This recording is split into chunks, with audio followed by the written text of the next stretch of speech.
एक बार एक साधु को राजसी सुख भोगने की इच्छा हुई। अपनी इच्छा की पूर्ति हेतु उसने लक्ष्मी की कठोर तपस्या की।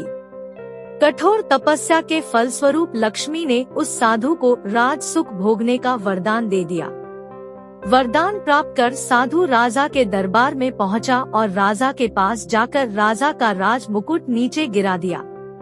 यह देख राजा क्रोध से कांपने लगा, किंतु उसी क्षण उस राज मुकुट से एक सांप निकलकर बाहर चला गया। यह देखकर राजा का क्रोध समाप्त हो गया और प्रसन्नता से उसने साधु को अपना मंत्री बनाने का प्रस्ताव रखा। साधु ने राजा का प्रस्ताव स्वीकार कर लिया और वह मंत्री बना दिया गया। कुछ दिन बाद उस साधु ने राजमहल में जाकर सबको बाहर निकल जाने का आदेश दिया।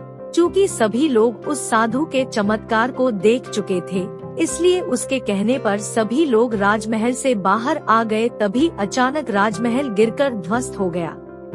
इस घटना के बाद तो संपूर्ण राज्य व्यवस्था का कार्य उस साधु द्वारा होने लगा।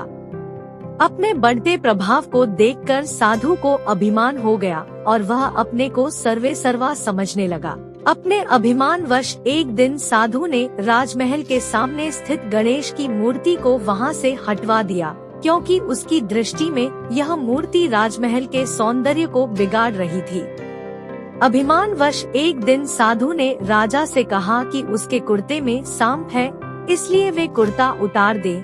राजा ने पूर्व घटनाओं के आधार पर भरे दरबार में अपना कुर्ता उतार दिया, किंतु उसमें से सांप नहीं निकला। फलस्वरूप राजा बहुत नाराज हुआ और उसने साधु को मंत्री पद से हटाकर जेल में डाल दिया। इस घटना से साधु बहुत दुखी हुआ और उसने फिर से लक्ष्मी की तपस्या की। लक्ष्मी ने साधु को स्वप्न में बताया कि उसने गणेश की मूर्ति को हटाकर गणेश को नाराज कर दिया है, इसलिए उस पर यह विपत्ति आई है।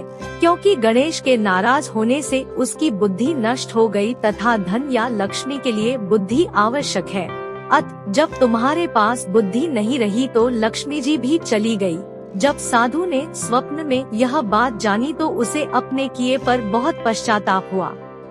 साधु को अपनी गलती का एहसास हो गया और उसने पश्चाताप किया। तब अगले ही दिन राजा ने जेल में जाकर साधु से अपनी गलती के लिए क्षमा मांगी और उसे जेल से मुक्त कर दोबारा मंत्री बना दिया। मंत्री बनने पर साधु ने फिर से गणेश की मूर्ति को पूर्ववत स्थापित करवाया। साथ ही साथ लक्ष्मी की भी मूर्ति स्थापित की और सर्व साधारण को यह बताया कि सुखपूर्वक रहने के लिए ज्ञान एवं समृद्धि दोनों जरूरी है। इसलिए लक्ष्मी एवं गणेश दोनों का पूजन एक साथ करना चाहिए।